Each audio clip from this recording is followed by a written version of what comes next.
Welcome to this latest SAVI Talks. My name is Gail Thomas Strong, Vice President for Community Engagement at WFYI Public Media. WFYI and the Polis Center at IUPUI have been highlighting SAVI data for more than 5 years, offering practitioners, researchers, neighbors, and policymakers the opportunity to dive into research data and have robust conversation about it, and then to imagine all the next steps we might take. This partnership began many years ago with a discussion about life expectancy, and we are honored to revisit that topic with you today. It's an important one. It is my pleasure to welcome a colleague, Karen Comer, the Director of Collaborative Research and Community Health Informatics at the Polis Center at IUPUI. She will lead us into our time together. Karen?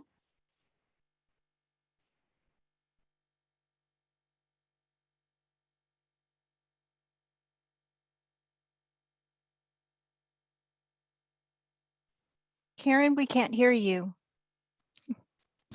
Oh, thank you very much. Thank you very much, Gail. I appreciate that. And good morning, everyone. The Polis Center is very excited to be partnering with the Central Indiana Senior Fund and WFYI to bring you today's event. We would like to thank our colleagues at the Fairbanks School of Public Health for the invitation to partner on this really important investigation of life expectancy in Central Indiana, and to thank them for agreeing to include analysis of the older adult population. The older adult population is of particular interest to the Central Indiana Senior Fund, whose mission is to support programs and opportunities for low to moderate income older adults in Central Indiana. The Central Indiana Senior Fund produces an annual State of Aging in Central Indiana report and a State of Aging website, both in partnership with the Polis Center. In follow-up to today's event, we will be posting an associated research brief focused specifically on life expectancy gaps in the older adult population. So we strongly encourage you to visit the State of Aging website to learn more about the older adult population as an important segment of the Central Indiana community. So I am pleased now to introduce Brittany Howell, the moderator for today's event. Brittany is a member of WFYI's Side Effects Public Media team.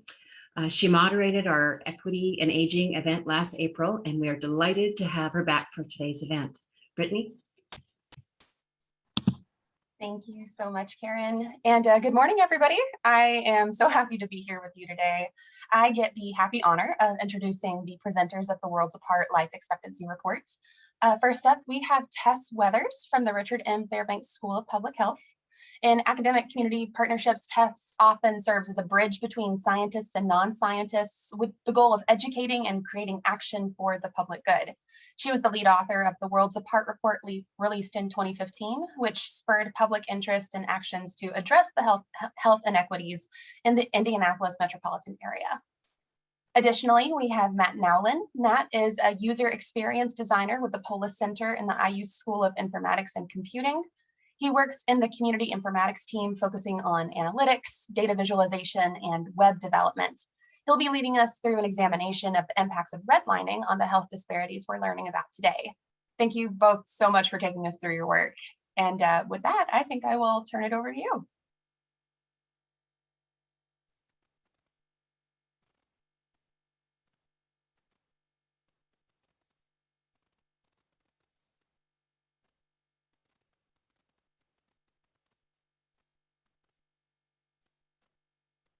Okay, welcome everyone. I want to be sure before I get started that you're seeing my slides. Can someone confirm that for me?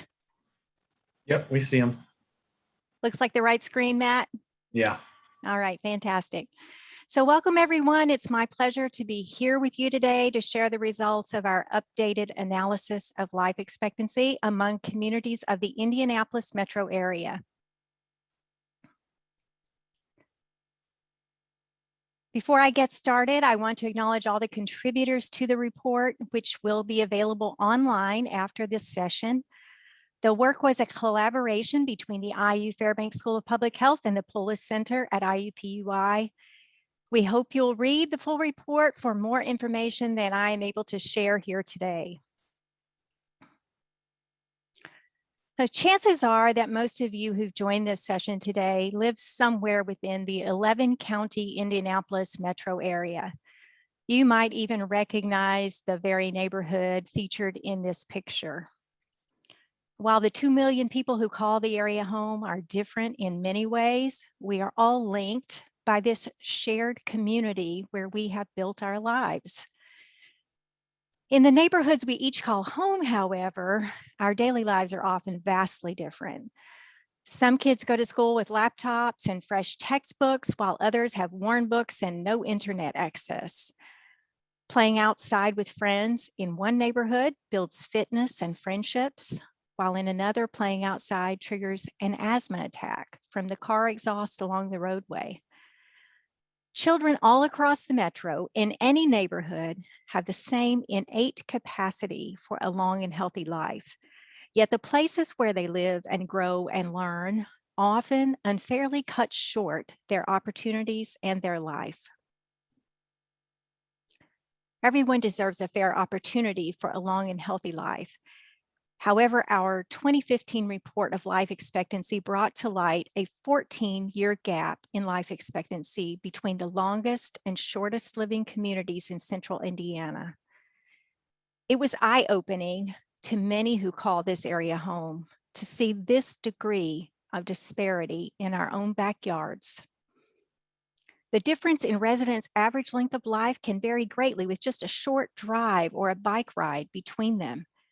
We have to be willing to ask ourselves why this is true and what more can be done about it. For that reason, the new analysis we report on today not only updates these place-based differences in life expectancy through 2018, but also digs deeper into the how and why.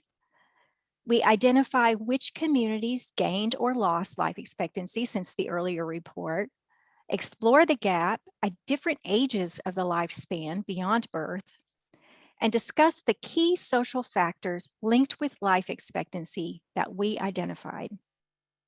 And finally, we'll briefly frame strategies to close the gap. So why are we doing this now?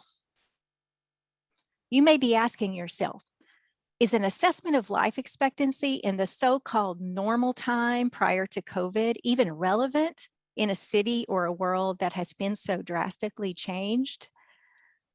While this follow-up study was planned before COVID began, it has taken on more significance in the current time.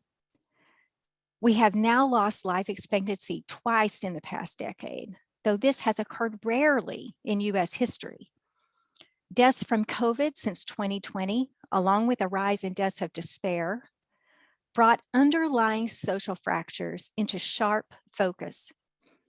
In fact, it was differences in the everyday conditions of life that placed Black and Hispanic persons at greater risk of COVID and cut their life expectancy in 2020 far more than among white persons. According to the author of a major study about these COVID disparities, it is all about where people live. The same underlying social vulnerabilities that shortens lives during COVID were already shortening lives in the decades before COVID and will continue to shorten lives in the future unless we take action. So just how wide is the gap? In this map, we use the White River to demonstrate a pattern in life expectancy that plays out across the metro. The White River is a great symbol, not only because it crosses the entire area, but the history of central Indiana is rooted in access to this life-supporting resource. It connects us as a larger community across time and space. On the map, red bubbles mark places with lower life expectancy and green higher. What pattern do you see? Life expectancy is lowest in places within the urban core of Indianapolis and also on the outer periphery of the metro area, while highest life expectancy is found in those suburban transitions from the city. The shortest living community located in Indianapolis and the longest living community located in Fishers are just a 17-mile drive apart, with a gap of 17 years in life expectancy between them. Essentially, this is 1 year for every mile of distance. This gap widened by 3.2 years. That's about 25% over the 2013 gap. Now on this map, life expectancy at birth for 104 zip codes of the Indy Metro is shown for 2014 to 2018. The color coding represents quintiles, where all zip codes are ranked from highest to lowest by life expectancy, then separated into 5 equal groups of 20% each. Red shading represents the 20% of zip codes where residents have the shortest predicted life, and the deepest green represents the 20% of zip codes where residents have the longest predicted lifespan. The same pattern we saw along the White River can be seen here as well. Life expectancy is lowest in places within the urban core of Indianapolis and also on the outer periphery of the metro area, while highest life expectancy is found in the suburban transitions from the city. I'm sure you're curious about your own zip code. While I haven't shown the zip code labels on this particular map, the online report contains one that is labeled with zip codes, as well as tables that show each zip code's life expectancy in years. Next, let's place the Indianapolis Metro into context with the state, the country, and the world. The gap between the lowest and highest metro zip code is substantially wider than the gap between Indiana and the best US state, even though Indiana ranks 39th of the 50 states. The gap is also much larger than what exists between the US and the highest peer country. You'll note that the highest metro zip code is living as long as the highest wealthy country in the world, demonstrating what is possible for all people within our region. It is time to shift attention away from increasing human longevity to increasing equity across people in length of life. What places gained and lost life expectancy between the two 5-year periods? Here we show a map that gives you an idea of where the largest changes occurred, shown in the shades of orange and blue. Of the 104 zip codes, more lost lifespan than gained between these two 5-year periods. The distribution of the change is shown in the lower left inset of the map. And as you can see, many, more than 40, changed modestly by less than 1 year, while only 11 zip codes changed by more than 3 years. And if you were to split the metro in half from north to south, you'll see that most of the areas that saw significant change, both gains and losses, were on the western half of the metro. And I think mostly this map makes me curious about why particular places gained or lost, and it would be very interesting to take a closer look at those in time. How does the gap change by age? So I'm sure that most of you who decided to join today have heard life expectancy mentioned in the news quite often. And when you hear it mentioned, publicly, it's typically speaking specifically about life expectancy at birth, so that it predicts the average length of life from birth to death. However, sometimes it's useful to compare life expectancy at other ages, that is, the remaining years of life expected among people who have reached another age point in life.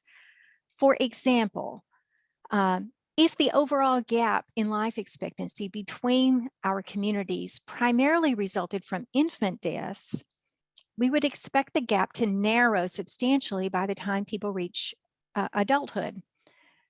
But what we see, however, is that there is very little narrowing in the gap between the lowest and highest life expectancy zips across the age spectrum. The gap is at its widest point at birth, declining in adulthood to its lowest point at age 55, before increasing again. The remarkable thing about the gap is its persistence across all ages of the lifespan. The Polis Center also prepared maps of life expectancy at 4 different points in the life course: birth, age 25, age 45, and age 65, so that we could visually compare the spatial patterns. You can review these in the online report. I will tell you that the spatial patterns also demonstrate the persistent effect of place for people at different ages. So what are the upstream social drivers of the life expectancy gap? When we first reported this big gap in life expectancy by zip code back in 2015, people immediately began asking why. And the answer is complicated, and it is a mix of things. But this time, we tried to provide some answers by going upstream. So what do I mean by upstream? This is a model of how health disparities happen. And as you can see, life expectancy is as far downstream as it goes because it pertains to death. Living conditions, which are the aspects of place that zip code represent, are right here in the middle. And then furthest upstream are the social and institutional inequities that impact our living conditions. You see, the gap in life expectancy is just the final manifestation of a long chain of gaps. Gaps in educational quality and opportunity, gaps in home ownership, working conditions, livable wages, wealth, food and transportation access, internet access, healthcare access, and more.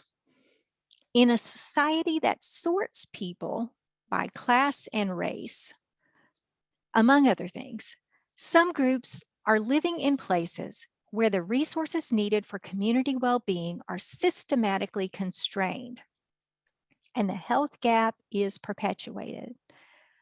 We cannot move toward health equity without taking our work upstream from its past focus on healthcare and disease to the living conditions and social inequities that drive the life expectancy gap.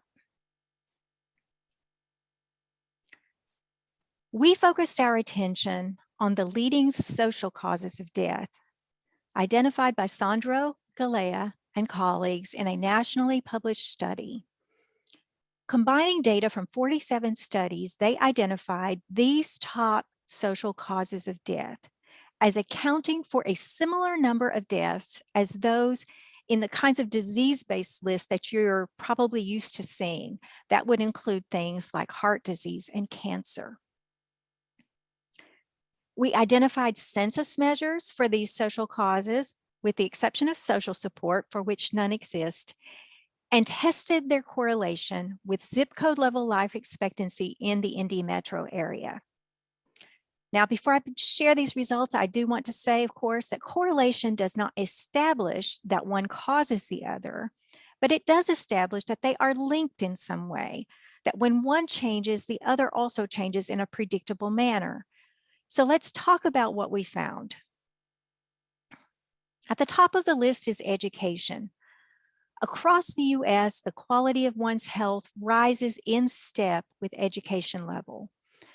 We found the same to be true here. Within metro zip codes, the percentage of residents lacking a high school diploma is very strongly correlated with life expectancy.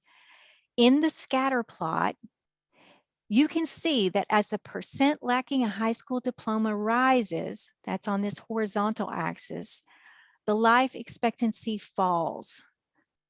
And you can see that clear pattern of as one rises, the other falls. Opportunities to obtain a quality education, however, are not equitably available to everyone, as demonstrated by the Child Opportunity Index. That's a work done by another group, not us, but I include it here because it's so relevant. This opportunity gap translates into a life expectancy gap that happens to be worse in our metro than in most large cities. Across zip codes, the percentage of residents without a high school diploma ranges from less than 1% up to 31%. This variable alone explains 57% of the life expectancy gap across metro zip codes. In the map at the right, we show the spatial overlap between low education and life expectancy. So if you look at this map on the right, the red and orange areas here identify the worst areas for lack of a high school diploma. And when there is a white dot overlaid on that zip code, that is identifying zips that are lowest for life expectancy, the bottom 40%. It's interesting to see where these match up, as well as where they don't. For example, there are places which are red for high school education, but life expectancy is not low. And I think there are things to learn from those mismatches, as well as the overriding pattern of their coexistence. Next, we looked at income. I'm sure it's no surprise to you that increased income lessens the likelihood of disease and death. But did you know that Indianapolis is among the worst 10 cities to live if you happen to be poor in terms of your life expectancy? Poor residents of Indianapolis live shorter lives than residents of New York City, Los Angeles, Chicago, and most of the 100 large metro areas.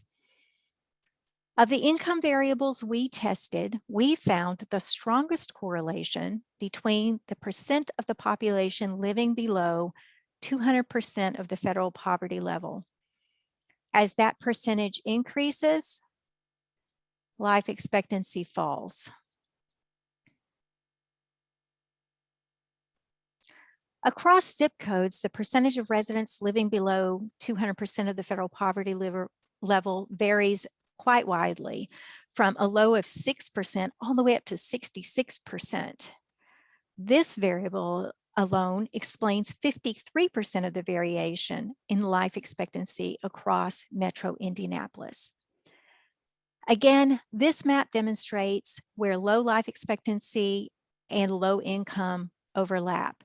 I know it's very hard in this quick presentation for you to take that in, but I'm making you aware of it, and please know that these are in the report for you to absorb more slowly.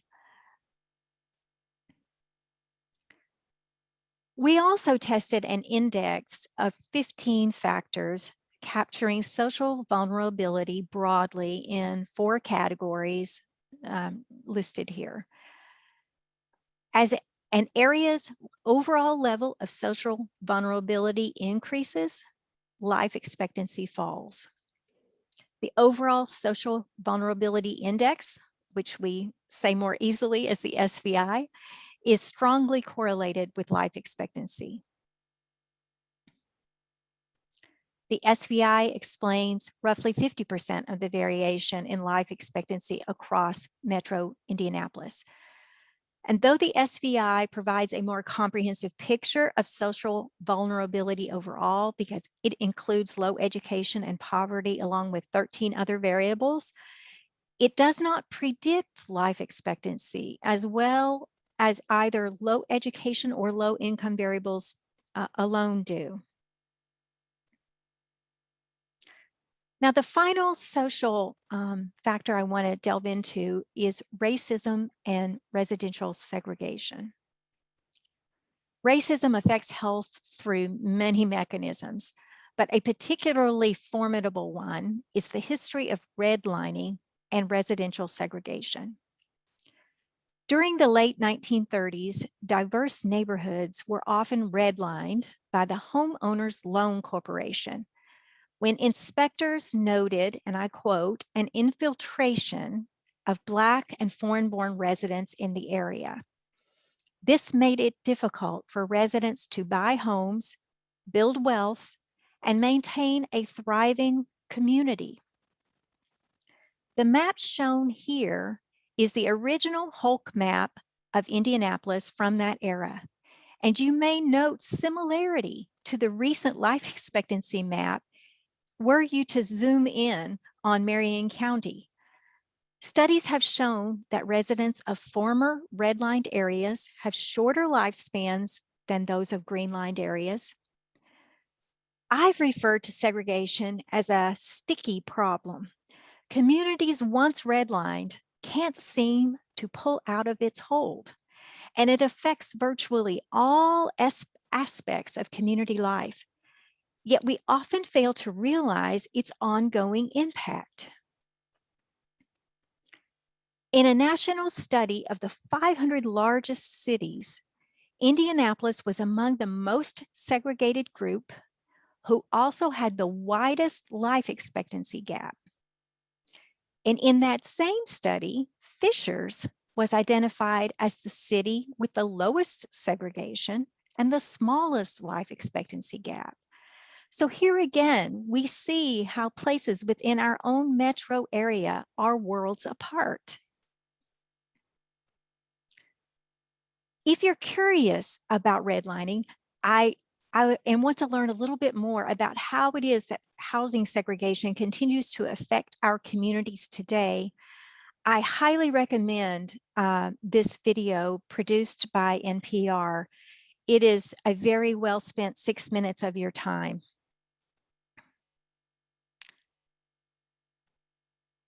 Now, segregation impacts the health of African Americans particularly.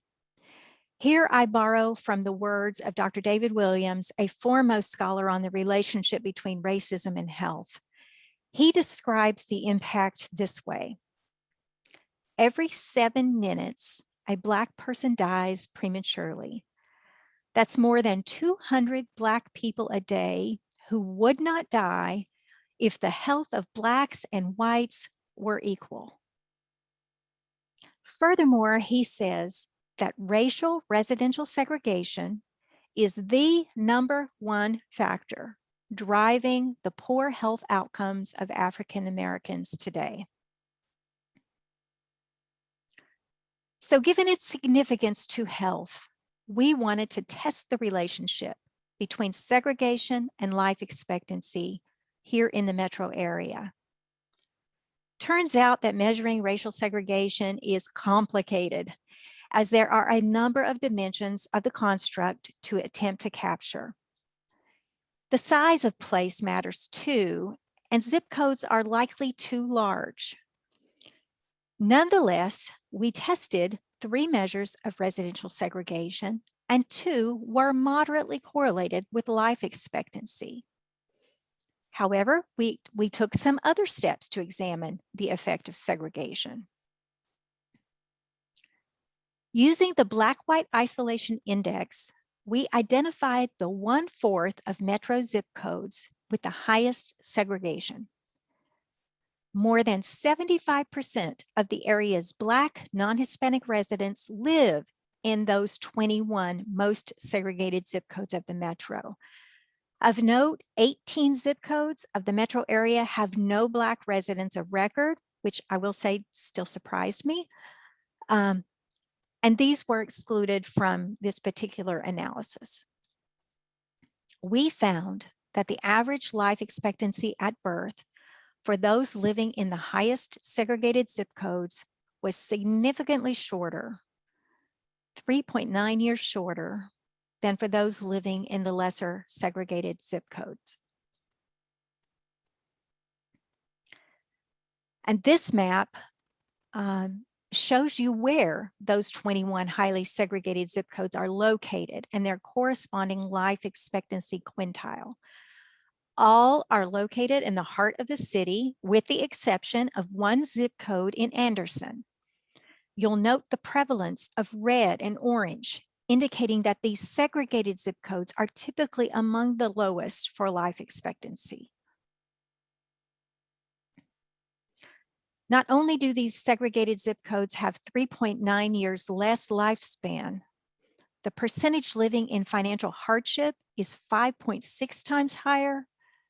The percentage without a high school diploma is twice as high, and per capita income is nearly $10,000 less. So to wrap up, what social factors are associated with life expectancy by zip code here in the Indy Metro? Education, income, and racial residential segregation are all significant drivers of the life expectancy gap in Metro Indianapolis. These factors often intersect in the same geographic locations, constraining access to resources and perpetuating cycles of disadvantage. These are social toxins just as deadly and far more entrenched than COVID. At this point, I'm going to transition to Matt Nowlin, an information designer with the Polis Center, who did these beautiful maps, by the way, in the presentation, to add some additional depth to our understanding of redlining in Indianapolis and how it is still driving social inequities and health in our communities today. Matt?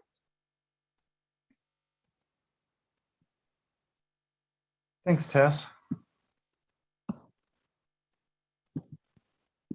Let me switch over to my slides.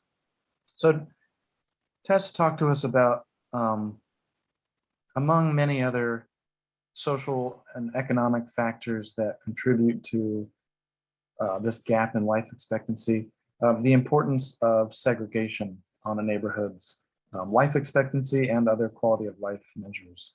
And I want to dig a little bit more into that using some analysis that the Polis Center has recently done. So we've had a lot of really powerful conversations in our community over the last couple of years about the history and like kind of modern day impact of redlining. And our goal in this analysis was to put some statistical teeth behind that discussion and really kind of prove out the relationship between redlining, segregation, and contemporary quality of life issues that people are facing in their neighborhood. So a little background on redlining, though Tess already did a great job reviewing this. Redlining is a term that refers to a process that the Homeowner Loan Corporation underwent in between like 1936 and 1939.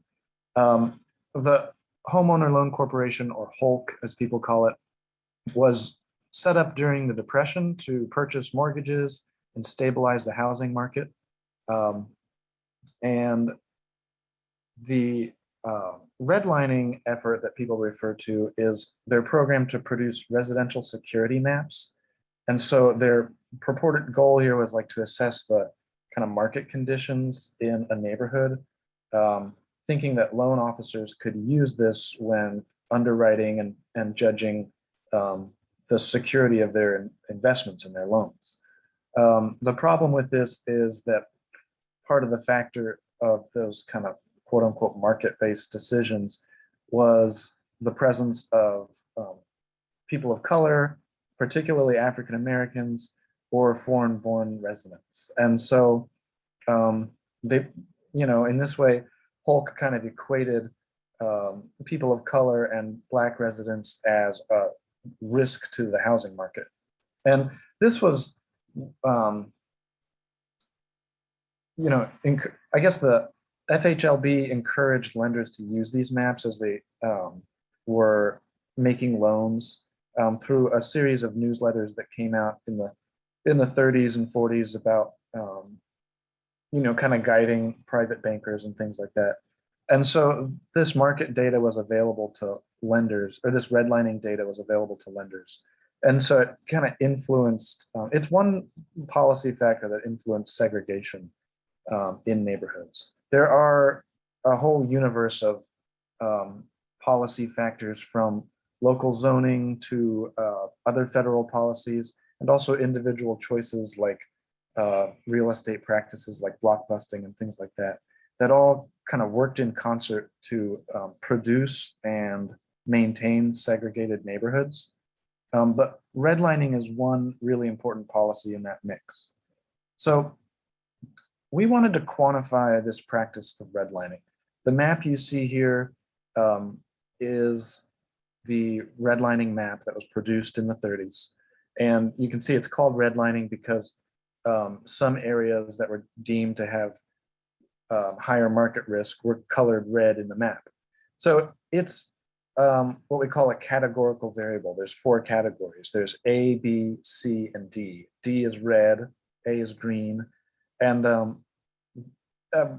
when a variable is set up like that, it's hard to kind of produce a statistical model. We needed something that was more a number or quantifiable. So we created a method to quantify each neighborhood or census tract in terms of how redlined it was. So this was an index from 0 to 1, where 1 would be an area that's completely red, and 0 would be an area that was completely green or not coded at all. Like, you see parts of the outlying areas in the county, like Eagle Creek, that were not developed at the time, and so weren't included in this map.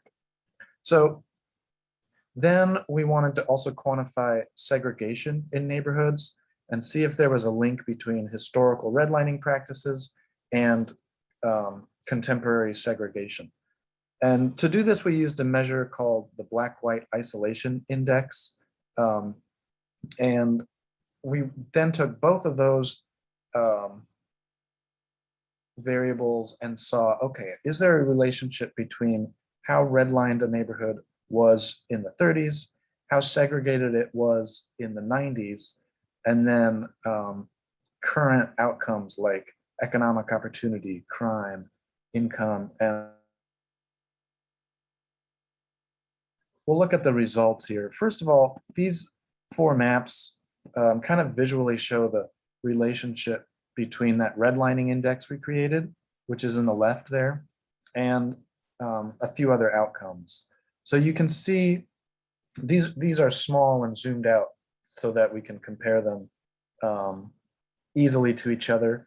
So, don't try to look for your neighborhood in this map. It's real hard to see. But the goal here is to just look for the overall patterns across the 4 maps. So the first map shows us our redlining index. A bright blue area is a place that is a 1 in the index and completely redlined, or would have been colored red in that Hulk map we looked at earlier. And then you can see 50 years later, segregation in 1990. And after 50 years, redlining has a really strong relationship. It explains 85% of the difference in segregation from one neighborhood to the next. The maps look kind of similar, right? You can see the highly segregated bright blue area up here in the north is also heavily redlined. The west and southwest is sort of represented here. And there was some redlining in the southeast. And we can see some of that here. It's not a perfect match, but statistically, there's a really strong relationship between segregation in 1990 and redlining. And then we fast forward about 30 years. And so now we're in 2018 and the segregation map looks like this. The good news with this map is that overall segregation in neighborhoods has trended downwards in the past 3 decades. The bad news is it's still just as statistically related to the redlining index. Still, redlining maps can explain 85% of the variation from one neighborhood to the next when it comes to how segregated Black and white residents are.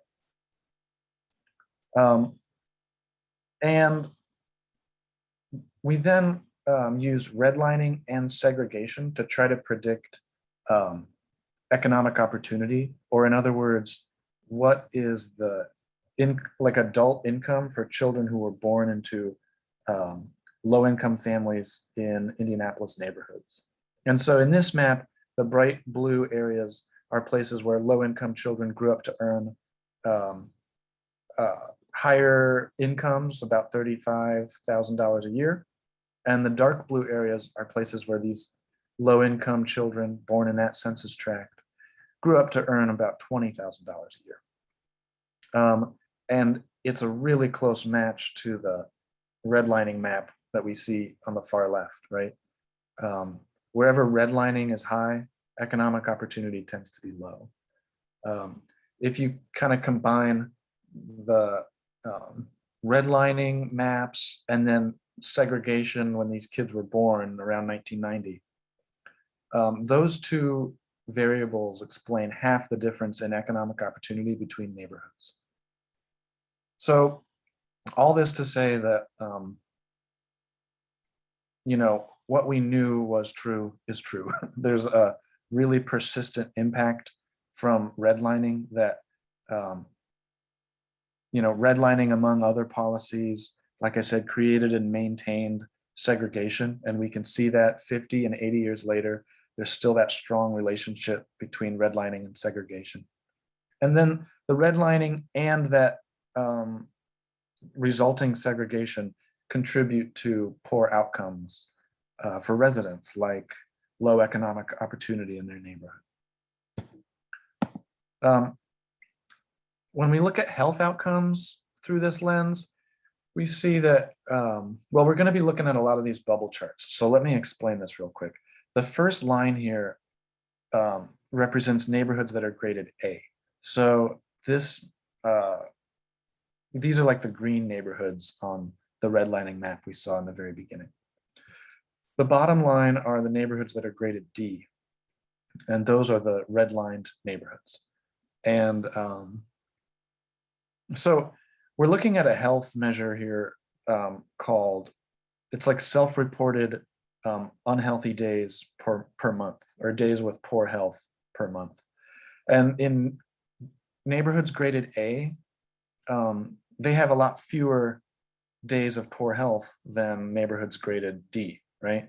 In fact, the residents of grade D neighborhoods have 3 times as many days of poor health in the last month compared to residents of grade A neighborhoods. So we see a big, strong relationship between redlining and self-reported health. And then Tess talked about the living conditions that are upstream of health and life expectancy. And so one of these was violence. And when we look at violent crime, we see basically the same pattern. Violent crime is a lot higher in redline neighborhoods than it is in grade A neighborhoods. In fact, the difference in how redlined a neighborhood was explains 62% of the difference in crime rates between neighborhoods. Another living condition that Tess talked about was income, and the average income in a grade D neighborhood is a lot lower than for a grade A neighborhood. So we can see this black bar here represents the average of all these neighborhoods or all these bubbles, and it's below 40,000 for redline neighborhoods. It's above 100,000 for grade A neighborhoods. So a huge difference in average income for those for redline neighborhoods. There's also a statistically very strong relationship between environmental conditions and redlining. So redlining alone can predict 91% of the variation in cancer risk from air pollution from one neighborhood to the next. And we can see again in this chart that the average environmental, like cancer risk in a neighborhood is a lot lower for grade A neighborhoods compared to grade D neighborhoods. And then here's another look at that economic opportunity I mentioned. So being born into a redline neighborhood decreases a child's annual earnings by $15,000 by the time they're 30 years old, even when their parents' income remains constant. So you can see this big difference in how much people earn by the time they're adults if they're born into a red line neighborhood down here, or if they're born into a grade A neighborhood.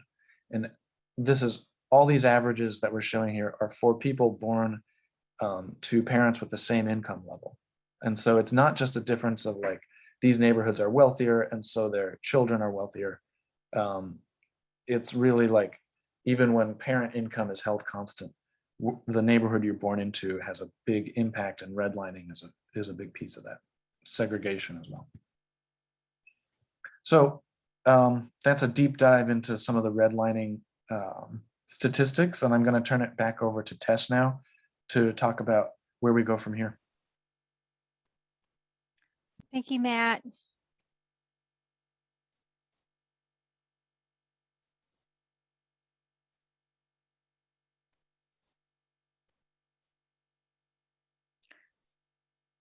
Okay, so now we come to the hard part. How do we close the gap? A key goal of this report is to provide data that inspires action. So now what do? We must take aim at the upstream drivers with a focus on equity. The World Health Organization's overarching recommendations that they put out in a pivotal report in 2008 called Closing the Gap in a Generation really emphasized the need to take action on the social determinants of health.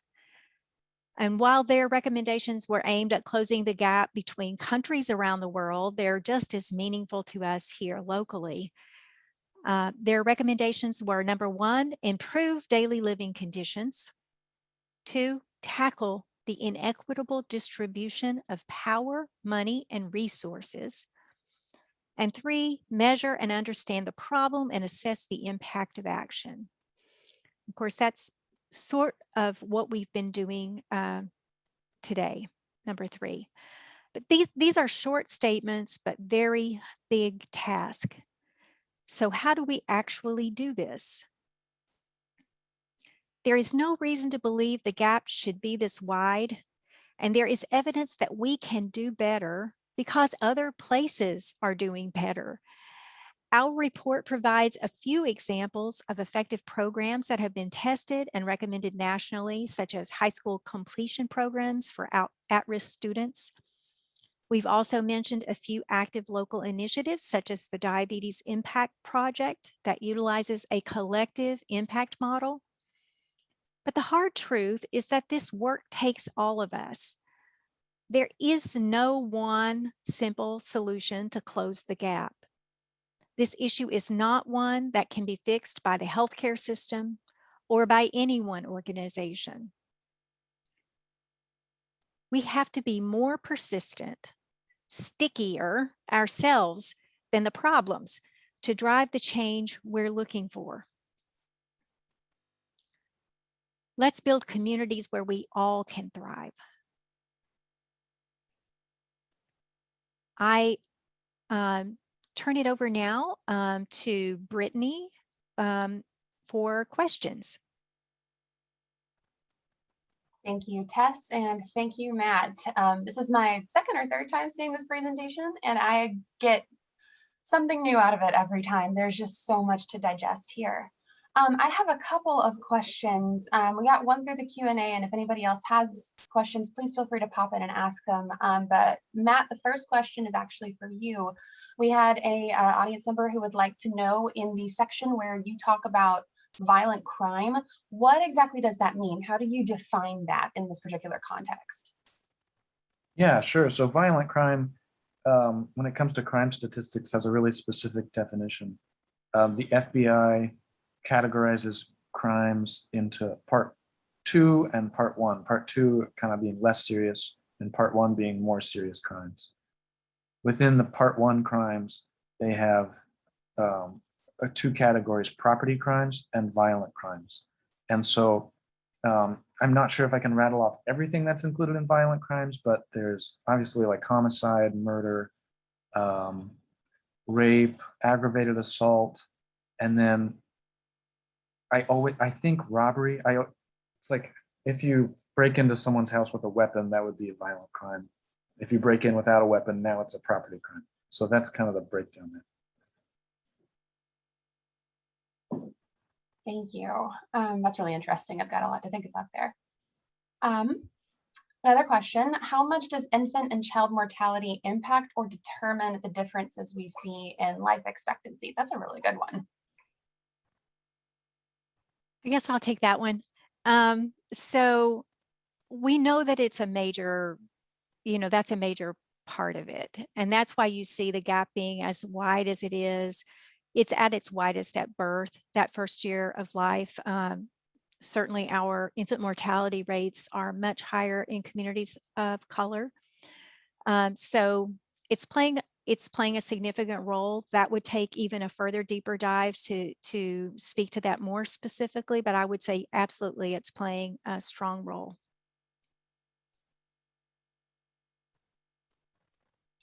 Another question, when it comes to measurement, how can community organizations make sure they're appropriately measuring the impact of services they provide as far as it addresses life expectancy? Wow, I'd have to think about that a little bit more. That's a very good question. And I think some of the things that come to mind right away are thinking about those upstream things like food access and affordable housing, all those things that maybe you didn't necessarily think about as being directly related to health, but they are so tightly linked with health. So I would be, first of all, thinking about capturing that broader picture of what are the supports available to help people build thriving lives in your community, measuring those, and trying to be sure that all of us are in the place of advocating for every community to have those essential resources that are needed for anyone to thrive.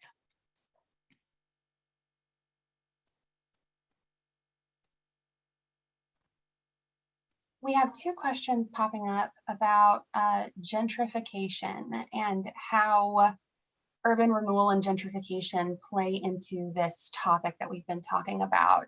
What impacts do you see on life expectancy when it comes to gentrification? And well, that is a really good question. The worry, of course, is that you don't want gentrification to displace people. What we really want is to make communities where those longtime residents can stay and be invested in their community. And one of the things I really had wanted to do in this analysis, and unfortunately was not able because I could not get the data that I needed, there are these indices called like an index of neighborhood change that sort of really gauges gentrification and displacement. That's a very fine line to walk, because what we want is investment in these communities, but we don't want that investment to be the kind of investment that disrupts community and splits people up and has people moving elsewhere. That is one of the trickiest bits of this. And there are a number of those policy solutions, and I'm sure there are people on our panel and people perhaps even in the audience who can speak to this better than I can, but there's been a lot of emphasis placed on trying to develop mixed income housing, creating the kinds of communities where there's a place for people of all different income levels to live and be a part of a community together, rather than, again, getting maybe even economic segregation, right? So Matt, do you have anything you would like to add on that? Yeah, I think you covered it really well. I'd love to help in the future test with like that, and analyzing that relationship, because that's really where my head goes. Is with the right data, we could explore some answers to that question. I guess, another thing that makes me think about is, as we've researched gentrification. We've also noticed kind of the opposite kind of neighborhood change. And that is like increasing poverty in some urban neighborhoods that aren't really just, as popular, frankly, with like home buyers with resources. So we see this a lot like in kind of the Northeast and Northwest, older suburbs, near Lawrence and Lafayette Square and things like that. And it would be intriguing to see how that kind of neighborhood change in the opposite spectrum relates to changes in life expectancy as well. We have a couple more questions, but we need to get to the panel soon. So I have just one more, and this one is a big one. We have an audience member who is asking, who is responsible for fixing this gap?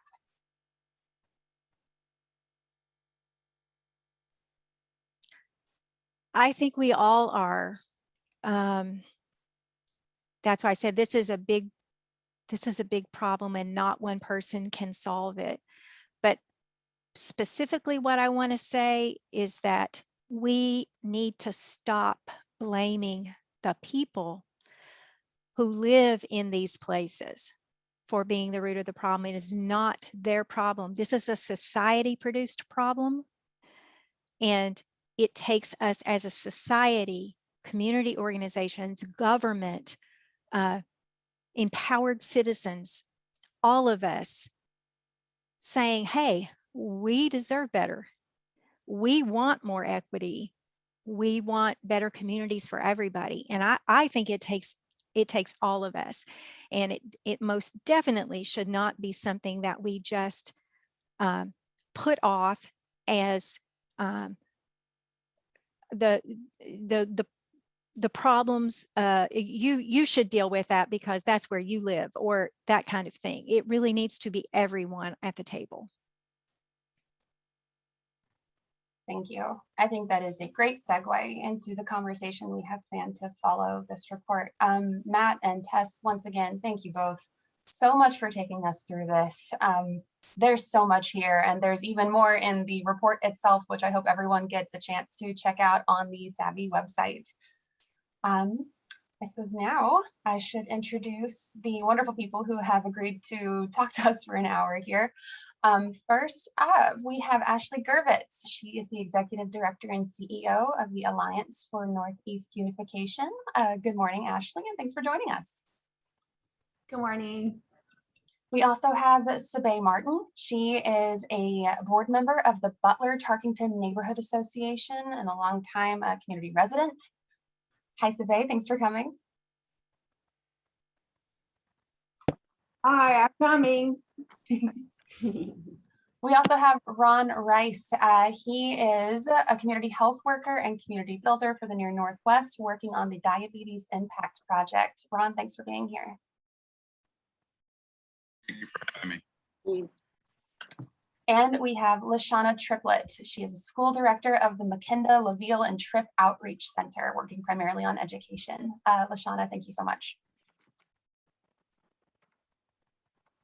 Good morning, everyone. Thanks for having me. There is so much to wade into from this report and on this topic. But just to get started, SAVI, I'd actually like to start with you. As a leader on the Butler-Tarkington Neighborhood Association Board, you're a longtime resident of the area, which is one of the areas that this report looks at. How are you seeing the data from the report playing out on the ground where you live? What I'm seeing is that this data is actually new to this group, but it's not new data. It's very relative and it's very upsetting because these numbers exist and they have existed, and the application for how do we resolve these challenges, yes, it will take all of us, but when I look around my neighborhood and other neighborhoods that look like mine, I'm older than 50 years old, so this is the conversation has repeated itself, and that is beyond expressing what I'm actually feeling right now. Yeah, and to finish, because I'm looking at the people who provided this information, and I'm asking myself that, why is there not a think tank? Why is it that we are still sharing information and not being more proactive about solutions together? So I see you, Ashley. That's all I have to say for that. In a couple of the conversations we've had leading up to this panel, you've described the differences you've seen in your community over the time in which you've lived there. I was wondering if you could kind of take us through the way you grew up and what your community was like as you grew up and the differences you see in it now. So I grew up in Butler, Tarkington in the mid to late 60s, and my neighborhood was manicured lawns. Everyone went to the same school. We all walked to school. We had not one, not two, but 3 grocery stores in my neighborhood. And that's also including, I think, 3 drugstores, none of which exist today. I actually remember when they did the grand opening for Tarkington Park, and we stood on what used to be the parking lot for Standard Grocery, looking across the street at what was then a brewery, but it was the 88 initially 7-Eleven grocery store as I grew up. And as we were standing in the park, looking across the street was a Gleaner's truck dropping off food. So a food pantry was now providing food for a neighborhood that used to have 3 grocery stores. And we've been having a conversation about bringing another grocery store, corner market, bodega, whatever you want to call it. We want to be able to have some of the resources that were allowed to leave, move, taken away, whatever that term is going to be used to describe that. We'd like to have them back. And so when I grew up, there were, my neighborhood was created by redlining. There were at least 7 doctors, Black doctors that I knew of, 2 of which were my doctor. And I remember saying to my mom that Dr. Sims was my doctor. And she said, no, he was the family doctor. And then I remembered that family practices were really family practices. So when I was blessed to be able to do the Black Legacy Project, I picked doctors, politicians, and of course the Indy Steelers. They're my all-time heroes because they represent that the redlining has not stopped. So redlining, which was intended to be a negative effort to segregate neighborhoods, ended up being the best thing that happened to me and children like me, because I got to see doctors, lawyers, judges, teachers. All of my teachers at School 43 at that time had master's degrees. They came from Addicts for their high school training because that was the only place they could go to school as African American. And so we had an elementary school that was providing education to the next generation by teachers that were overqualified to teach in elementary school but could not teach white children. So redlining started out as being a negative, and it actually turned into a very positive visual for us. So between then and now, I mean, the community you're describing right now is thriving. So what happened between then and now to result in what we see today with these health disparities? Well, we could look at what happened just recently when the CVS closed. We wanted to see a grocery store potentially at that corner. And not that it's a bad thing, it's economics, but every dollar that comes to the crew, the crew car wash that is now in the place of the CVS, it leaves our neighborhood. We used to have a plethora of Black businesses in Butler, Tarkington, and so we supported each other. Those are gone. Attrition happens. People get old, but then the indesegregation happened, and people became mobile. That's one small thing. And people like to say we moved out of our neighborhoods and so they failed. No,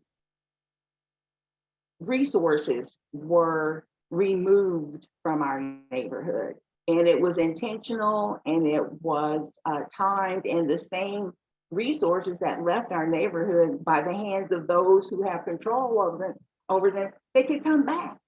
But we're talking to the same people over and over again about the same situation.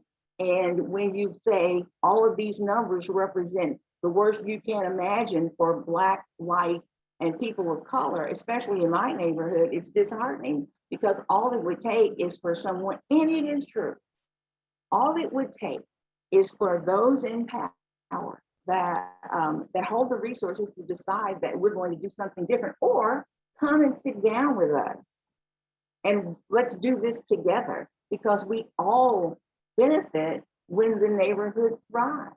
And that was the example that I grew up in: home ownership, equity, families that lived in the neighborhood, took care of their property, grandmas, aunties, the whole neighborhood was a family. And we were our own resource. And I won't even talk about the ugliness of the late 70s and the 80s that happened in most Black neighborhoods and neighborhoods of color that decimated our economy. But when you know that a storm is coming and you have boards for the windows, and you don't give the people boards so that they can use them for their windows, be prepared for destruction, but then don't say, we didn't know. So the difference between the neighborhood that I live in now that is a challenge is challenged because the resources were allowed to leave and they've not returned. That's the basic difference. And gentrification, they want me to get started on that. But I'll hold that for your next question. Thank you. And thank you for taking us through all of that. I really appreciate it. Ron, I've actually got a kind of similar set of questions for you, particularly, I mean, you work kind of specifically in the health sphere. How are you seeing the data we've talked about today play out in real time with the people you work with? So yeah, I do work in for diabetes impact project. I think what I've seen the most has been taking care of one's health is not a priority, or hasn't been a priority. Now surviving is a priority. Being able to make your rent, at the beginning of the month, being able to provide food for a lot of folks. Because like in the presentation, higher education is important. A lot of folks work 2 jobs, so trying to work out or trying to even have the time to make meals or whatnot is not a priority, and therefore your numbers go down. What we've been trying to do in Dip End is create free access to anybody who is interested, and to make it available to every individual out there. So everyone from kids to seniors, programs that will, one is programs that they like, to talk to the community first to find out what things they would like to do, and then to invest from within. So not only is it people who that look like them, but also people who actually live in the neighborhood or who work in the neighborhood. And then we also try to tackle things like, for instance, during COVID, there was obviously a lot of food giveaways and whatnot. Then we had to look at the food that we were being given. Was it actually healthy food, or were we just continuing the problem? So we went through, and when we had food pantries or when we had food giveaways, we actually went through and separated the type of food that was given, so that our seniors who may be high blood pressure or diabetic were not getting high fructose, high glycemic foods or high sodium. And also too, that we weren't just wasting resources by constantly bringing in food every single week and getting my hot button. When COVID hit, everyone wanted food, and like that wasn't necessarily the issue. Again, like in your report, there were so many other things that needed to be addressed. People with rent, who needed help with rent, people who needed help with utilities, people who needed help maybe even progressing on to another level in their career or future career. Access to Wi-Fi was a big deal for the kids who were in school.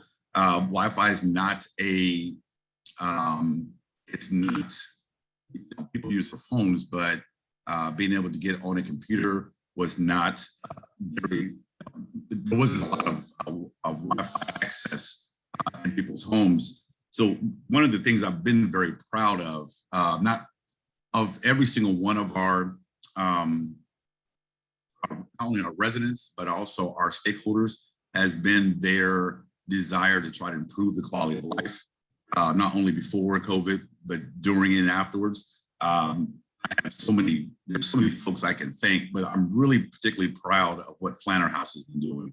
A lot of people don't know that Cleo's, which is also a bodega and a cafe, free Wi-Fi.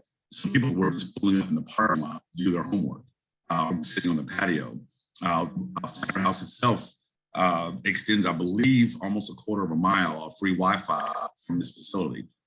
So things like that, they weren't like these silver bullets, but there were lots of brass bullets that added to what we can do to help. Even in regards to our health, we're actually doing all of our dip-in program on the Flanner House campus. And because Cleo's was built where it is, and most people know, whenever you go to an MLK Boulevard anywhere in the country, a lot of people will often associate it with poverty and crime and so on and so forth. Now, Cleo's is there as, in a way, this kind of oasis on the MLK Drive, where we were doing our workouts literally right there on the patio. So people were driving by and seeing it and pulling over and joining the class.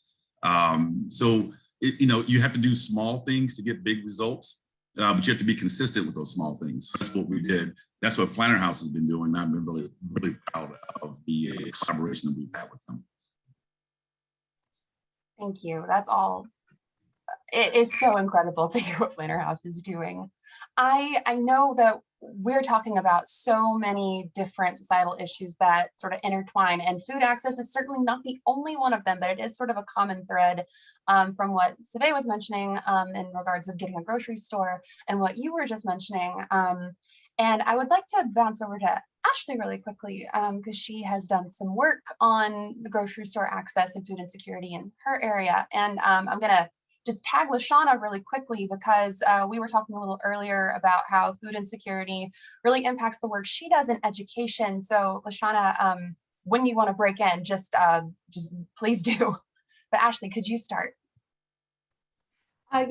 So first and foremost, I just want to take a moment to applaud SAVI and Ron for their tireless effort to take care of their community, see that the individual imprints where things like redlining sometimes, often or not, are the first things that really see the crumbling of a community's identity. They stand strong in seeing hope stay alive, and most in particular, being that connector to the key things that we all know are very important, and that's power, resource, and then also the money.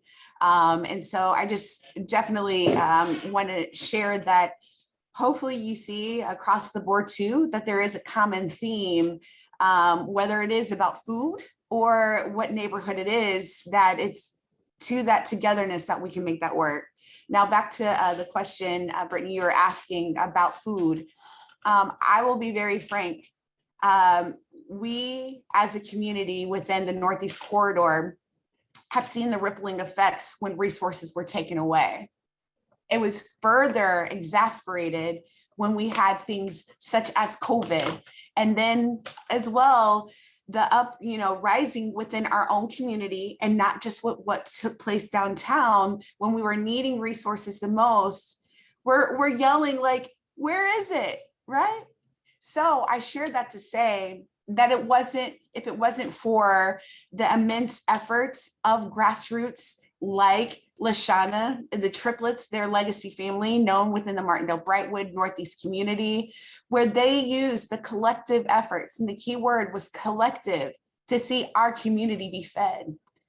I also want to take the time too to say that we utilize from the roots as our key indicator to not only let people know that people were hungry, and that to Ron's point as well, survival, we're going to take care of one another.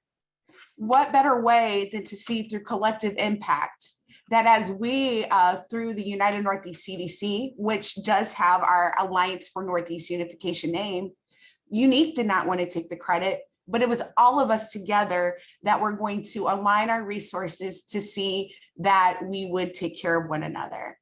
So how does that impact food? Food during the time of emergency, again, hats off to the work that Lashana, their team were doing to see over 500 boxes be dropped off at 36th and Sherman. And I live nearby, and I'm like, why is the traffic so back down the street?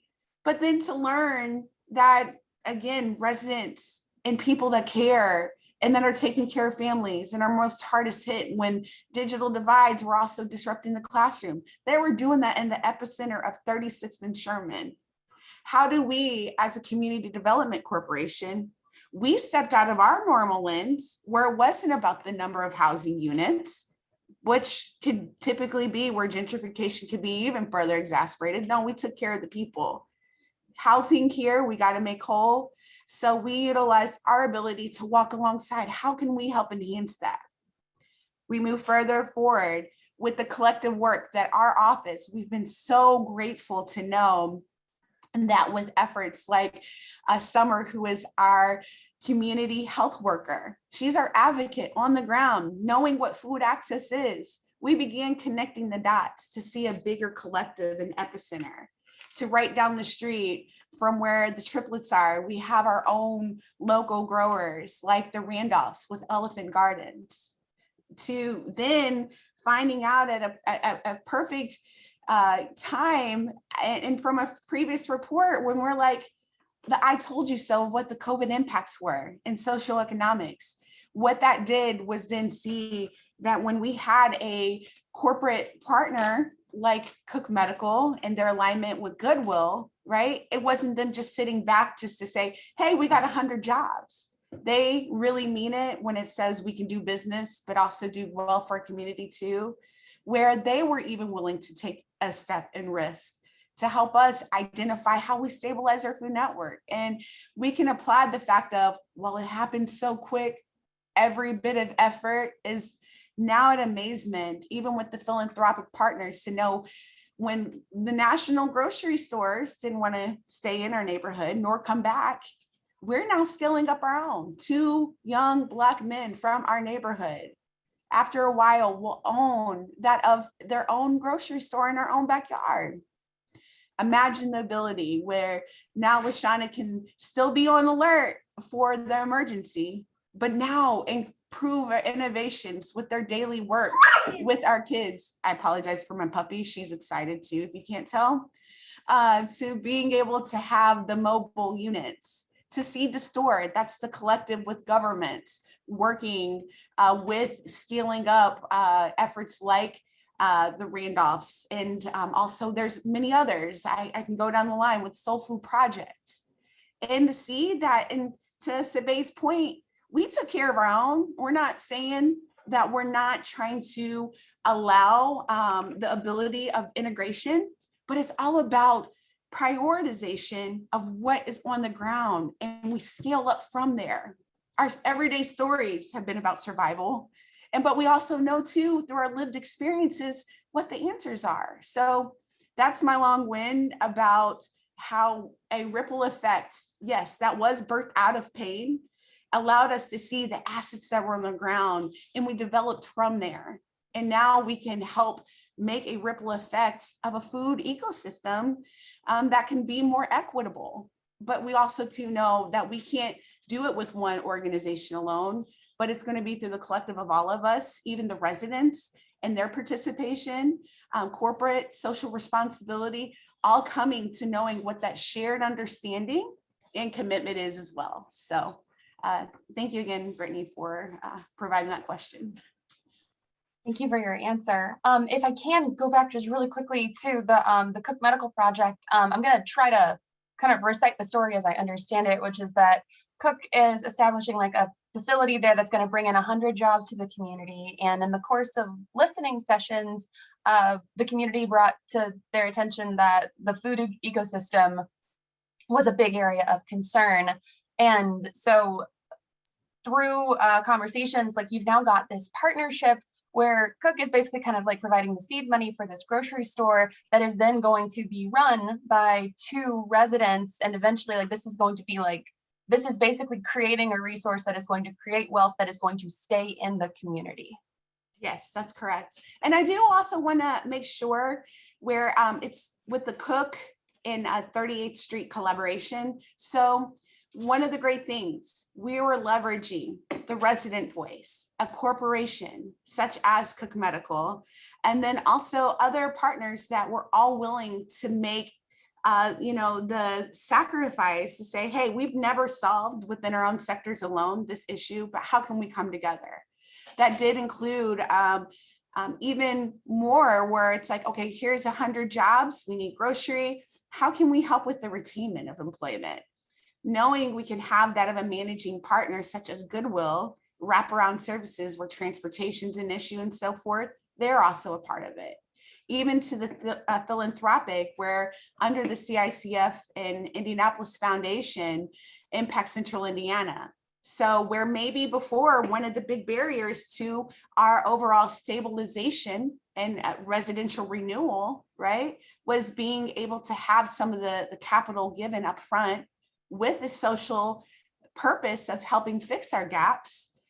We have now been able to see that of this collection come to play. So you are correct. They had no intention at all to see that, like, hey, we're getting into this grocery business, but they were willing to do that because it was more important that they weren't just coming in to just say, hey, we're gonna just drop in these 100 jobs, but to really do this with us and see that the best guiding factor is that we will always do our work with that mindset of with us through every sense of this development process.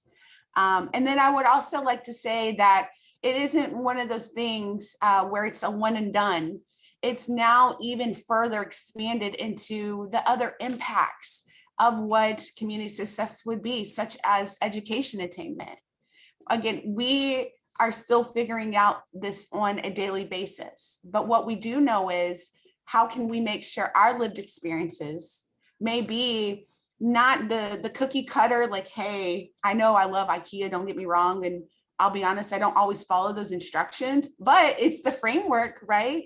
And if, for instance, it works here, how can we make sure that it has its impacts where if it can help another neighborhood, we can help do so as well. So Martin University has also come on board to see that while Michael and Marcus aren't just handed over a grocery store, that they get the education boundings of what management looks like. Let's take away those barriers by implementing that in the development.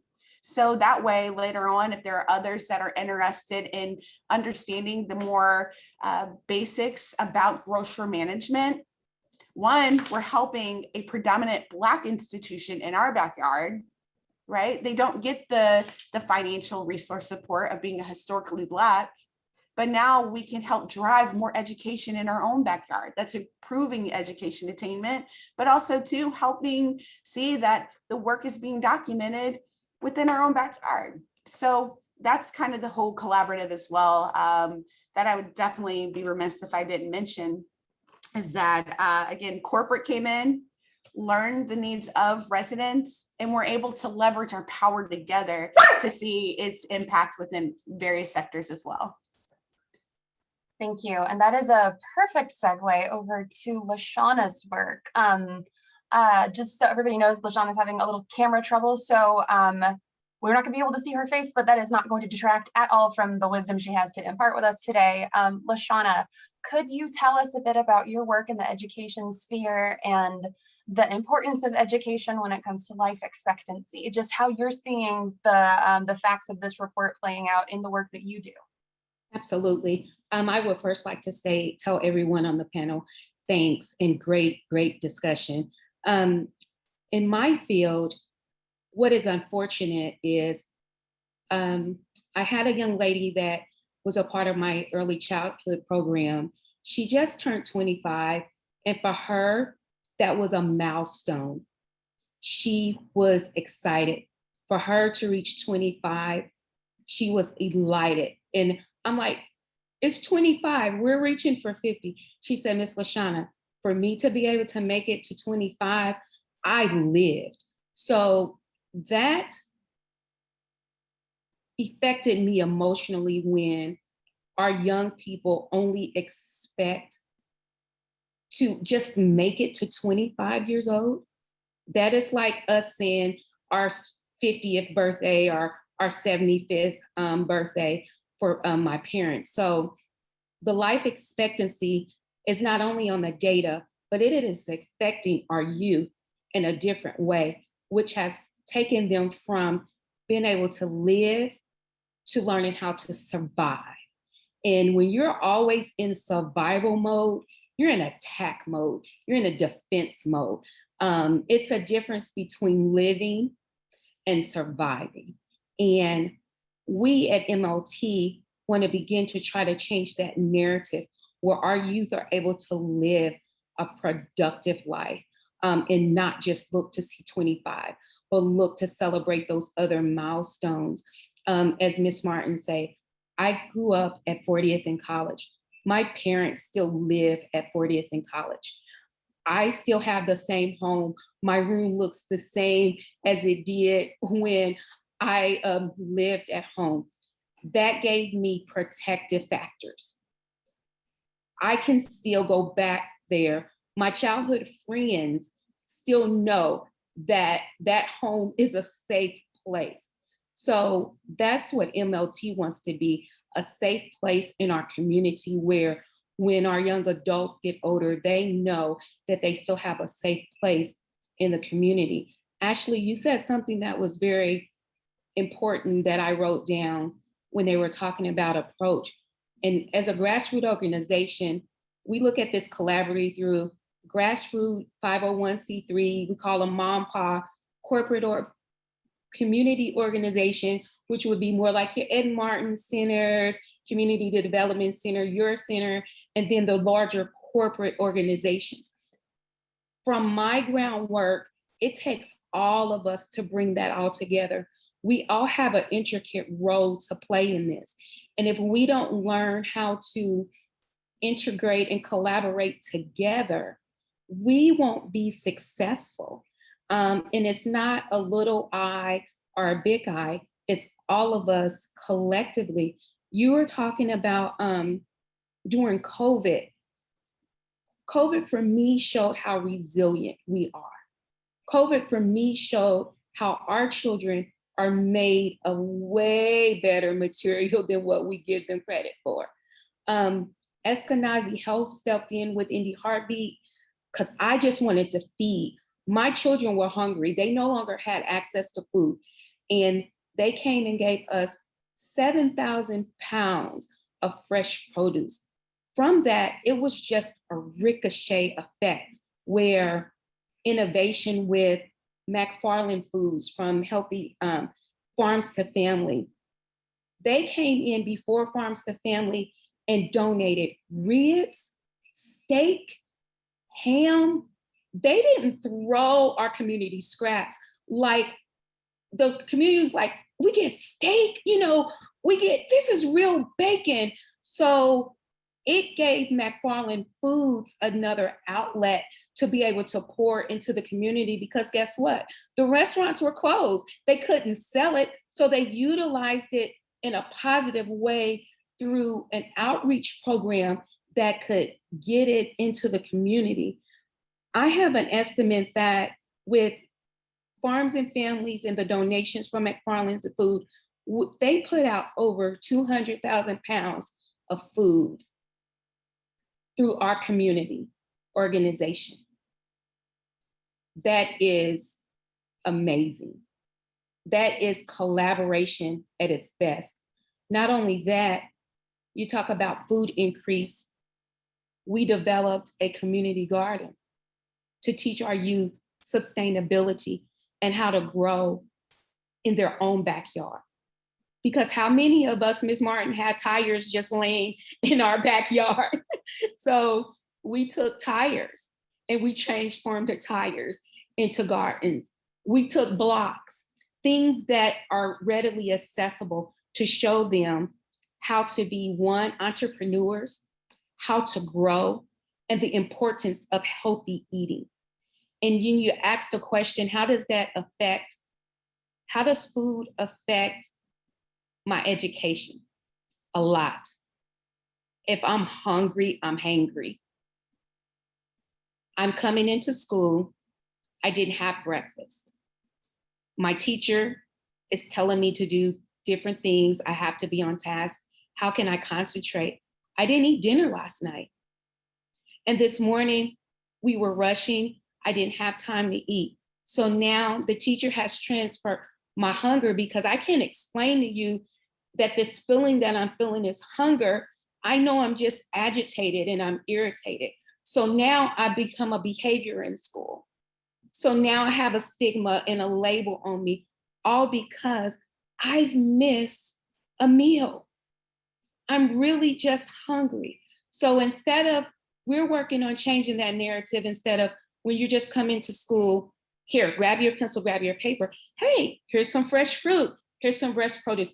Offering a different approach at the door to everyone, making food accessible.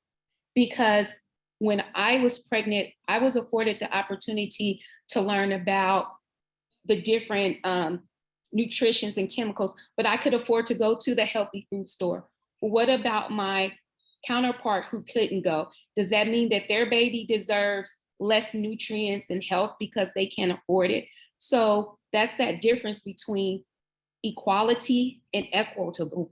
We need to make things accessible to everyone, not because of your financial status. So with us, even with our garden, everything is free.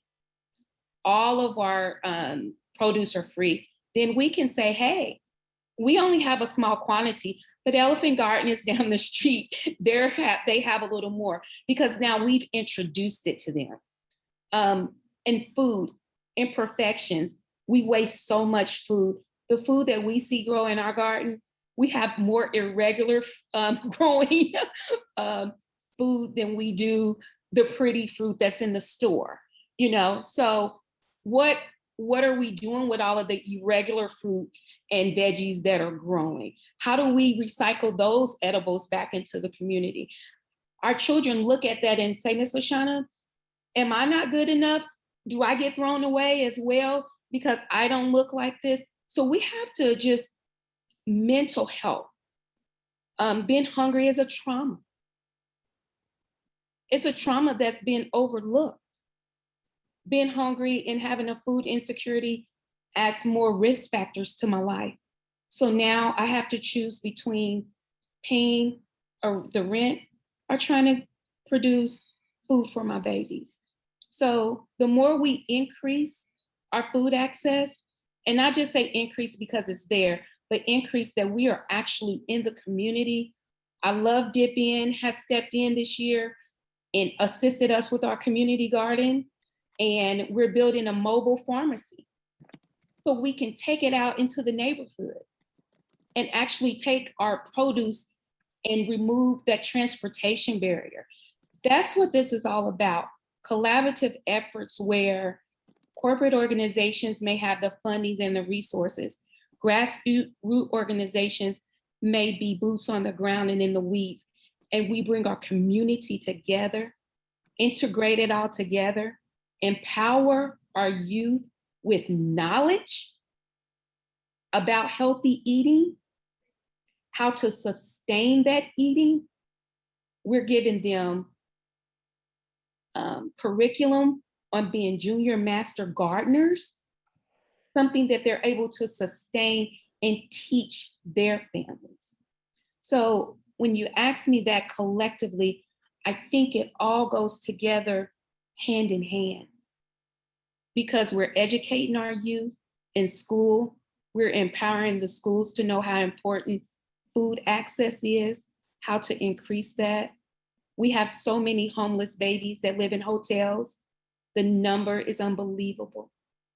Can you imagine that you have to live in a hotel and then you can't get on your Zoom because you don't want your friends to see your background? Hotels don't have full kitchens. The ones that do have full kitchens are so unaffordable that we have families paying 3 times the amount of rent just to live in a hotel to keep their children with a stable living, not to be in DCS. When we can simply help alleviate some of that with putting the resources, combining together, and knowing that food is important. Our life expectancy is important. Our babies are depending on us. And I'm like Miss Martin, I'll be 49 this year. I've heard this over and over again. It's time to put it to action because we're losing our babies. I know Miss Tess talked about going outside to play, and she was talking about asthma, but not only asthma, what about the gunshots? What about the unsafety? What about the drug trafficking that's on our corner? How do we make it safe all the way around? Make our youth not have to go to the gas stations to buy chicken or to buy something fast food, but we have stores that have quality food there for them to have healthy access to. So those are the things I think that we need collectively. Cook Medical, Ashley, not only talking about it, they're doing it.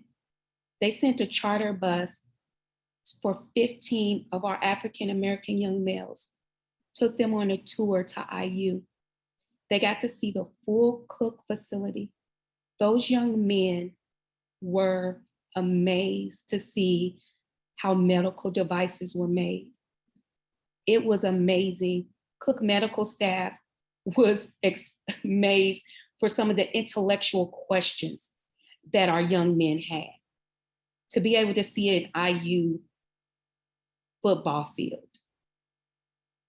Opportunities, small ones. To be able to know that this company has taken you to Bloomington, but it's going to be in your backyard and you have opportunity to grow. That's what this initiative should be about. That's putting into action.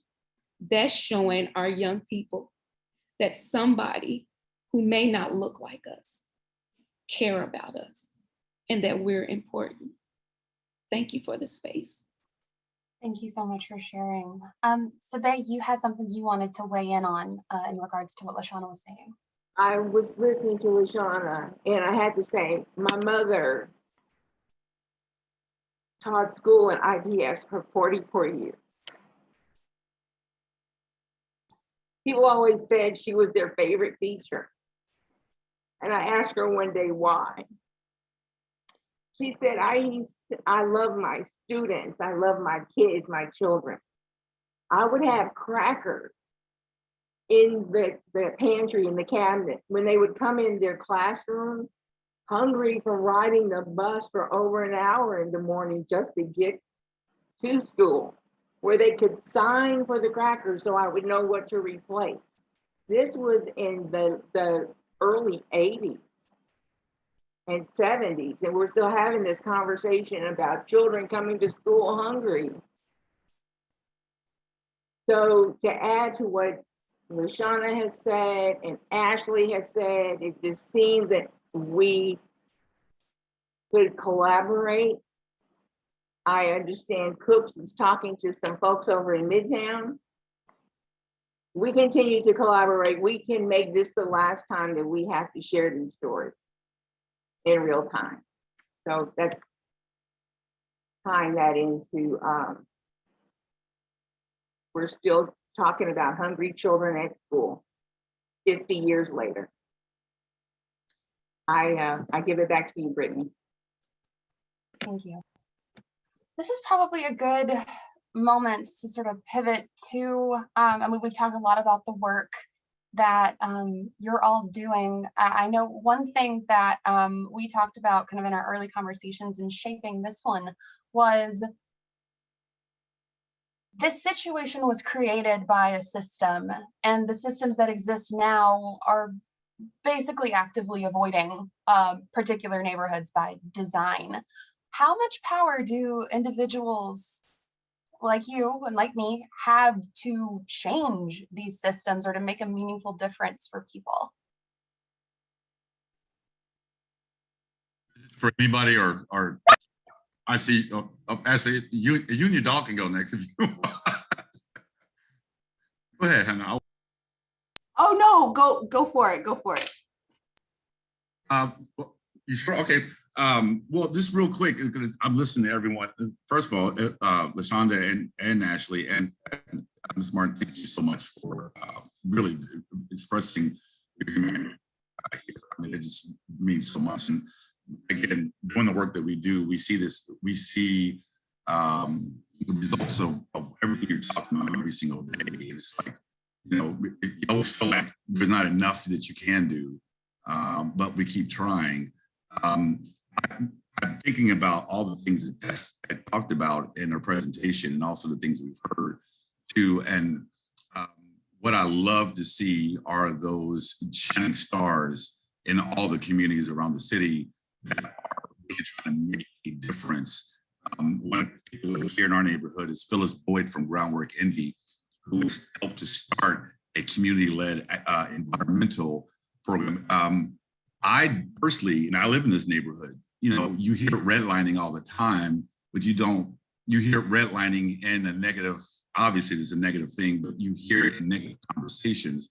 And so I never heard or even talked with anyone about what you can do about that. And just recently, Phyllis had started, along with Learning Tree, a program to have what she's having what's called porch parties.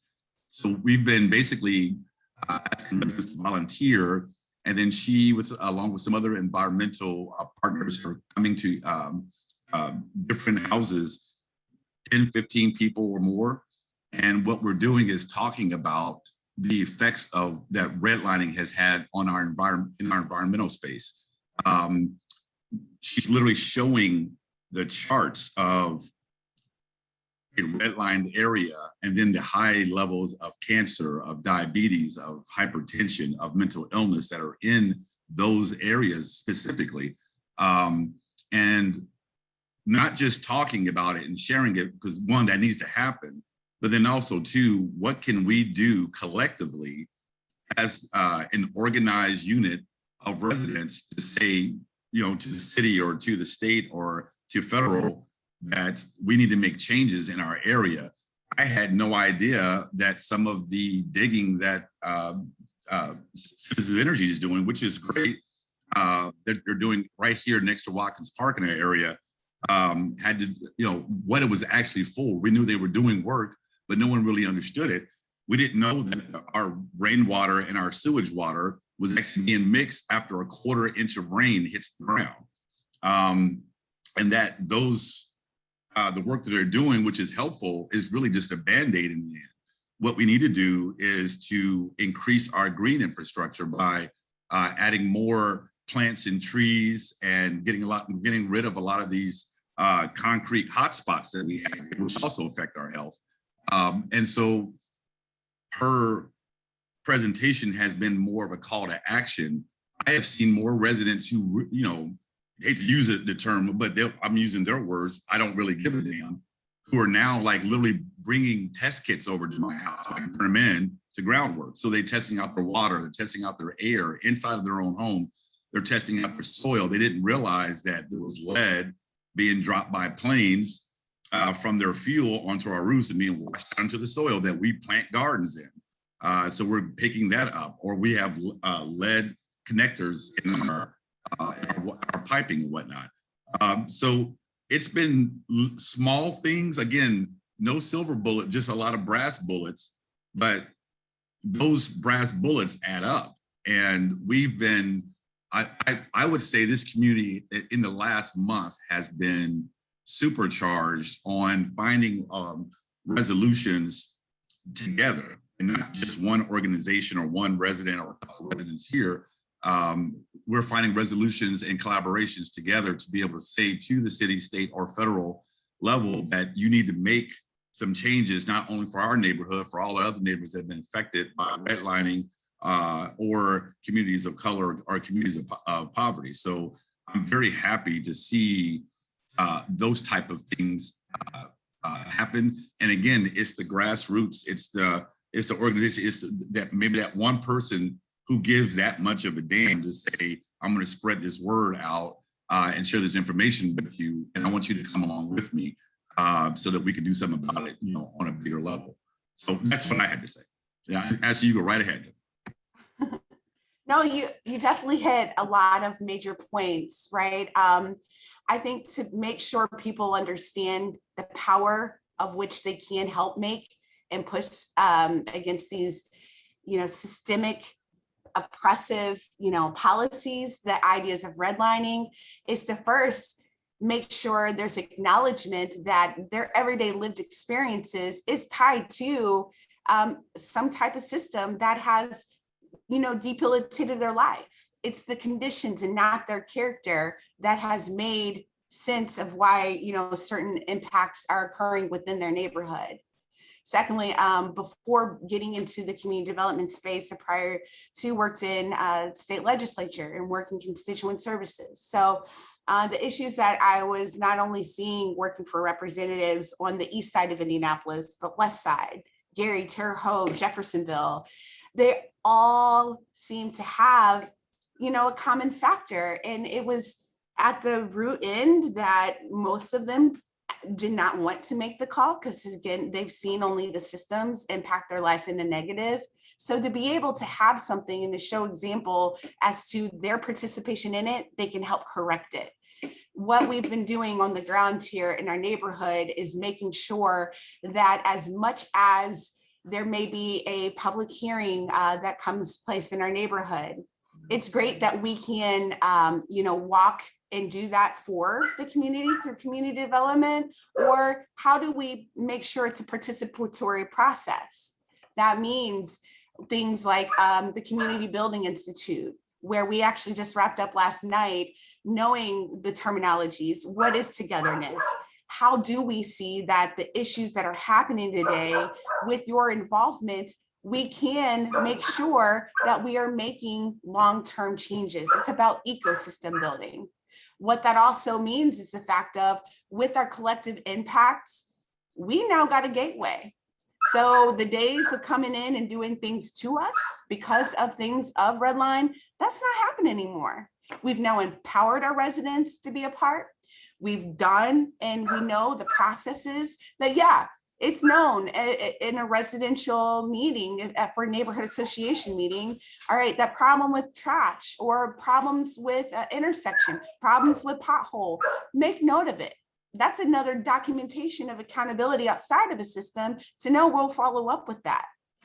Even to making sure things as well of integrating in governmental affairs into our work. We're monthly, consistently. You didn't want to hear the residents, we're going to hear it from us. And I'll be very frank, it's also led to some, you know, offline conversations where, all right, when we show up into the room and need to work with our governmental affairs entities, we're not just showing up alone, where it's one individual. How do you make sure that you have the grassroots organizer, the business owner, that elected official, someone as well, maybe from the public sector, which typically are not, they say, oh, we're not working with them, and it's just an issue of violence. No, they're in the room with us as well. We're tackling the stuff together, and we're not allowing no to be our last and only answer. Give us the why. How do we fix this? How can we go back and fix it later on? A great example is this, and no fault at all to the systems in play before, but everyone knows if you were going down East 38th Street between Sherman Avenue and Emerson, it shouldn't take me posting a video on my Facebook Live of how bumpy it is to see what it is. But guess what? It was seen. You didn't want, I mean, there was levels of how many times MAC were called, and we gathered as residents, and not just as residents, but as community organizers within our organizational space. And we utilized that of our free press, and that got media attention behind that. And that led to conversations of temporary Band-Aid, some may say, but that was patch strip work, which also made it easier for us to know what our long-term plan is with now improved underground infrastructure that will come with the Purple Line. Another example is this, utilizing your power of educating on what the internal processes are within government.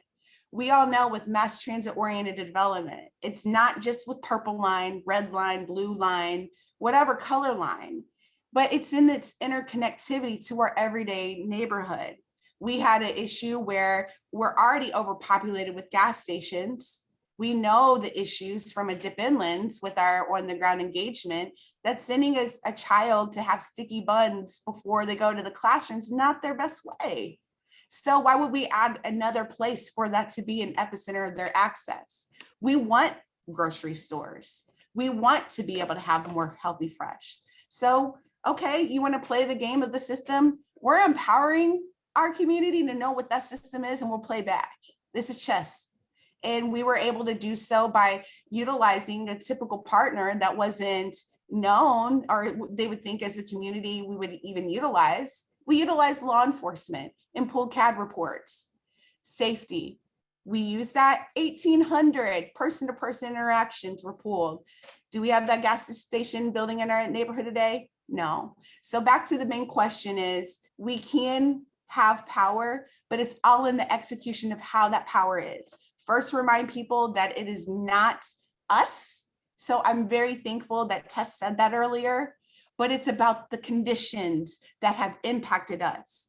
We can go in, educate, walk with, and include, and make sure it's a trust building thing, which can help long-term change. One last point, because there was a comment as well, that a lot of the things in the comment in the chat as well, that a lot of the things that we are talking about are Band-Aids. I'm not going to neglect the power of what a Band-Aid is. Those Band-Aids are also our trust builders, because if we can't be seen to know what is at their most critical time, an issue of not being able to feed them, how are we going to help them know that they're a part of building a long-term ecosystem of seeing sustainable food in their backyard? True example, during one of the hardest times that someone was needing to keep their doors open as they started a new business during COVID, they reached out for a PPP access because they were running into brick wall after brick wall being able to get their access approved. Working with them allowed them to feel more confident now that they are serving this community more. They're sitting now at a table for equitable food access, which is helping us now figure out our community action plan together, which is our midpoint introduction, but also into looking into a bigger point that now we're localizing from food production, not just what's in the box, but can we grow and lift up our own economic mobility in our own backyard? Seed to store, that's governmental interaction. It's also corporate, because we have Anthem Foundation working along with a placemaking organization like LISC, right? That's one example for taking an immediate need and helping change the trajectory for someone's lifetime for the long term. We don't know how well it'll work, but I will give that every day to see our babies be hungry, or to see us in the development space, us not show up. But we are making a difference And we're setting an expectation that anything that happens will be for the long-term trajectory. And that does even include the educational impacts, the nutritional bit with programs like REACH, like diabetes impact, because diabetes in the food we consume is also that. And we can continue to push and make the changes that we're looking for. Thank you so much. I think Ron had a follow-up comment, and then, gosh, this hour flew. I'm gonna have to kick it back. But Ron, could you, address what you wanted to, and then maybe send us out? I'll be quick too. Yeah, I know we're pressed on time. I just wanted to say, because this has been, I think everybody, even the questions have been saying there's been this kind of consistent theme. I see, I'm seeing like collaboration, or how do we do this, or how do we do that? That all starts with community engagement. And this is the thing that I think keeps getting stepped over constantly. There's residents, and even on this call, have said it over and over again: talk with us, not at us. And I constantly have to fight this battle with organizations, cities, so on and so forth, where people come in with this savior attitude to come in and do stuff and don't talk with us first. So one, we don't know what's happening. So then there's disagreements or disillusionment that's going on. But also two, it doesn't have the impact that needs to happen. Literally, I have a developer who literally right now wants to build a $400,000 home next to a bunch of $60,000 homes. And his answer to helping or giving back to the community was to build a community garden. Then I have a developer who says, yes, I want to do the same thing, but I also want to create an escrow account for those seniors in the area, so that if their taxes happen to go up, we can actually pay their taxes. Because he came to meetings, that's what the seniors were talking about, is what about my taxes? So maybe one or the other was not the right one, but one listened, one didn't. And then because of that, there was all kinds of fallout behind it. No one's showing up and listening, and just listening to what's happening, listening to what's happening in the neighborhood, listening to what the people are saying is more important than the tons of money you can pour in, because that can end up becoming a bad result or a bad direction. And I think we've got to really focus on when we're saying we're going to do stuff to help or to aid or to protect all. Are we coming in and listening first, or are we just coming in and assuming that we're going to be able to save or fix all your problems, not even knowing what those problems really are or if they're a priority? So I just wanted to point that out. That was a big deal for me. I think that was a perfect addition to that comment. And I honestly wish we could spend an entire hour on just the listening and the working alongside elements, because as you've all mentioned, those are so important. Gosh, I wish we had another hour to keep talking, but I'm going to have to wind us down here. Clearly, this is a subject we could spend just so much longer on. It is absolutely deserving and necessary to give it concentrated and sustained attention. I hope everyone in the audience gets a chance to take a look at the report and spend some time thinking about this. Thank you to every one of our panelists who, as you can all hear, are very busy doing incredible work in their communities. We are so lucky and so grateful that you were able to take some time with us today. Thank you all so much once again. Again, thank you to everyone who joined us in the audience. Please check out the online report when you get the chance. It's called Worlds Further Apart. It can be found on the SAVI website. Thanks again for spending your morning with us. Sharon, I'm going to let you close us out. Thank you all once again so much. Well, thank you, Brittany, for facilitating such a great conversation today. It's really hard to bring that to a close. So we're going to talk amongst ourselves and figure out if there's ways that we can continue that conversation beyond today.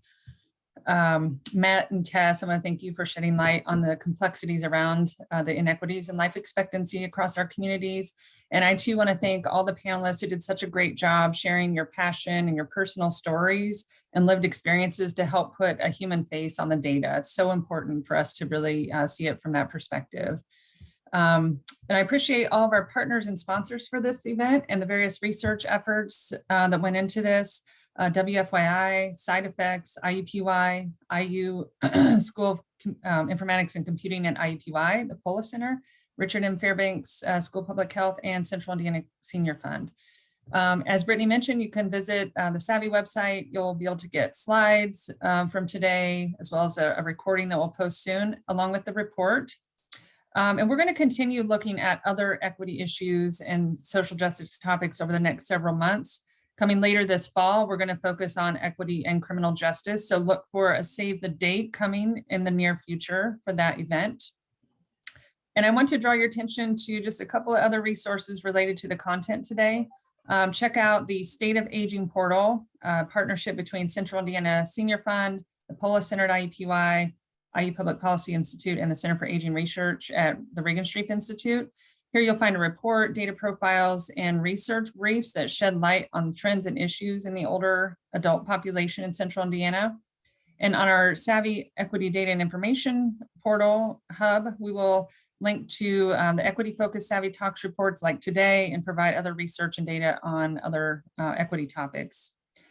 Please visit the Side Effects Public Media website, which is a health news service exploring impacts of place policy and economics on American health. So lots of great resources. Thank you so much for your participation today and for all of our partners and everyone for all that you've done and continue to do in our community. And I wish you all a great day. Thank you.